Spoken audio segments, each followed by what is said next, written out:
ఈ 15 డేస్ నుంచి వాడుతున్నా. దీని మీద నాకు నమ్మకం లేకుండే ఫస్ట్లో, కానీ నాకు నమ్మకం ఈరోజు 15 డేస్కు వచ్చింది. నాకు బాగా సంతోషం అనిపించి ఒక 26 ఇయర్స్ నాకు పోయి మూతి 26 ఇయర్స్లో పోయింది కాబట్టి నాకు రాదు అని నమ్మకం లేదు. కానీ ఈ మేడం పరిచయం అయింది 2 డేస్లో పరిచయం అయ్యి నాకు ఇది వాడని నా మీద వేసిపోయినాక కూడా నేను పైసలు నాకు నష్టం చేసిందని అనుకున్నా.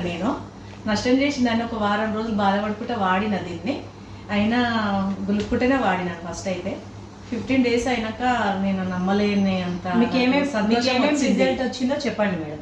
నాకు మూతి వచ్చింది, నాకు బ్యాక్ పెయిన్ తగ్గింది. బ్యాక్ పెయిన్ తగ్గినాక నాకు మూతి వచ్చింది. ఒక కన్ను ఉంది గిత్తత, ఇంకో డోసు వాడతారు కల్లా ఈ కన్ను కూడా వస్తుందని నాకు 100% నాకు అనిపిస్తుంది. నాకు వాడచ్చా మేడం ఇది? ప్రతి ఒక్కరు గ్యారంటీగా 100% వాడాలి, ప్రతి ఒక్కరు వాడాలి దీన్ని. So thank you.